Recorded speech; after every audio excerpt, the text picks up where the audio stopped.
लेकिन हम जब कहते हैं कि यीशु राजा है, तो इसके ऊपर कहाँ है मुकुट, कहाँ है उसका सिंहासन, कहाँ है उसका राजमहल? ये हम लोग को कुछ नहीं देख रहा। जो हम लोग सोचते हैं संसारी राजा, वैसा ही यीशु हमारा राजा नहीं है। वो राजा सब पर, वो हमारे दिल पे राज करता है। मेरे प्रिय भाई बहनों, जो राजा था हमारा यीशु राजा है, वो प्यारा है, प्रेमल है, किसी से भेदभाव नहीं करता है, एक मन से सबसे प्यार करता है। तो आज यही राजा हम लोग का कहता है कि सबसे हम एक मिलजुल कर एक दूसरे से प्यार करना चाहिए। यही लोग आज हम लोग को सिखाता है कि हम एक दूसरे से प्यार करना चाहिए। दूसरी बात जो है, जो राजा है नम्रता, लीन था। वो भगवान का पुत्र था, वो भगवान था, फिर भी मानव होकर सबका प्यार किया, बड़ापन नहीं दिखाया, नम्र हो गया, लीन हो गया, और लीन होकर दूसरों की सेवा की। तीसरी बात कहता है कि हम लोग सेवा करनी चाहिए एक दूसरे की।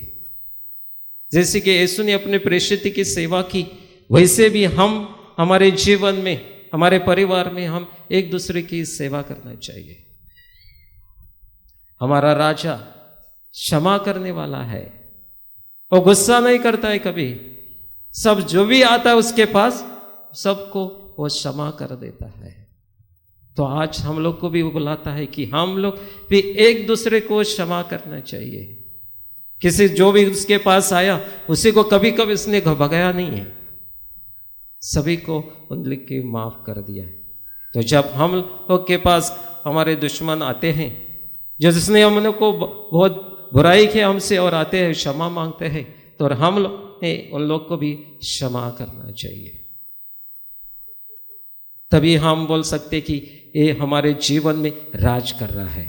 अगर हम एक दूसरे को प्रेम करते हैं, एक दूसरे को हम क्षमा करते हैं, दूसरों की सेवा हम करते हैं, किसी से हम भेदभाव नहीं करते हैं, तो यीशु हमारे जीवन में, हमारे हृदय में राज कर रहा है, उसका निवास हमारे जीवन में है। तो इसी से हम प्रार्थना करना चाहिए कि उसी तरह हमारा जीवन भी वैसा ही होना चाहिए, क्योंकि हम लोग उसका अनुसरण कर रहे हैं। मेरे भाई बहनों, आज हम जब यीशु राजा उसकी पर्व हम मना रहे हैं, उसके साथ भी आज नौवेना का दूसरा दिन है, संत फ्रांसिस जेवियर की, तो क्या हम नौवेना कर रहे हैं।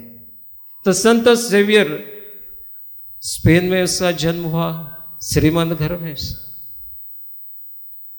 बहुत रिच था, श्रीमंत था, सब कुछ उसके पास था। जब पढ़ाई करने के लिए जो फ्रांस गया, उसका पिता गुजर गया, तभी उसने वो गरीब क्या है उसने अपने जीवन में महसूस किया। जो एकदम श्रीमंत का जीवन जो बिताता था, वो उसका पिता गुजरने के बाद वो गरीब हो जैसा हो गया। जब वो पढ़ाई करते थे, तो इसके साथ जो इग्नेशियस था, पीटर फेबर था, उसने बताया कि क्या यीशु का अनुसरण कर, तो मानने के लिए तैयार नहीं था, कि उसका एक ही सिद्ध का कि मैं सोल्जर बनूंगा, एक ही उसमें मन में था।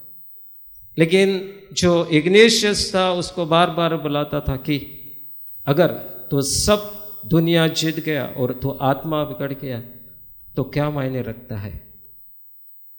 तो इसी शब्द से अपना उसने जीवन बदल दिया और यीशु का अनुसरण किया, और बहुत बड़ा मिशनरी होकर वो गोवा में आ गया। आज उसी का वो रैलिक यहाँ पे है, जो भी उसके पास आता है उसके माध्यम से मांगता है, उसको मिल जाता है। एक बार रेमन नाम का आदमी यहाँ पे रहता था, वो लोतोलिम गांव का था, लेकिन दीवार में उसने घर लिया था। लेकिन जो ये सामने गिरजा है, जैसे कैथेड्रल बोलता है, वहाँ पे वो मिस्त्री था, मतलब गाना बजाता था। और उसका दूसरा ड्यूटी था कि जो भी यहाँ पे बहुत जो प्रॉपर्टीज थे, जमीन थी, उन लोग की वो रेंट लेता था। और जो यहाँ पे पादरी लोग रहते थे, उन लोग का जो सैलरी आता था वो बिशप पैलेस पंजिम में मिलता था, वो उन लोग को लाकर वो देता था। उसी का यही काम था। एक दिन वो दीवार से नदी पार करके यहाँ पे आ रहा था, तभी बहुत बारिश हो गया। और बारिश आने के बाद जो नाव में पार कर रहा था, तभी बारिश आने की हवा तेज से आई और वो नाव डूबने लगी। और उसके पास वो सब पैसा था, जो रेंट का पैसा, जो सैलरी था फादर लोगों का, वो भी उसके साथ था। और जब भी वो डूबने लगा, उसके साथ वो पैसा भी डूब गया और वो भी डूबता हो गया। तभी उसने सेंट फ्रांसिस को प्रार्थना की कि अगर तुम मेरे को बचाएगा तो मैं मेरे हुनर से मैं एक अच्छा गाना आपके लिए कंपोज करेगा।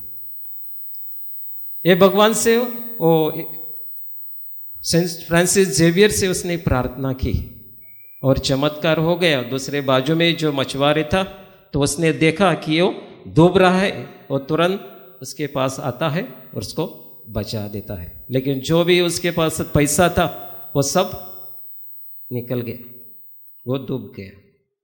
मेरे प्रिय भाई बहनों, अगर हम सच्चे दिल से भगवान को हाक मारते हैं, उसके पास हम जाते हैं, वो जरूर हम लोग को चीज़ मिलती है।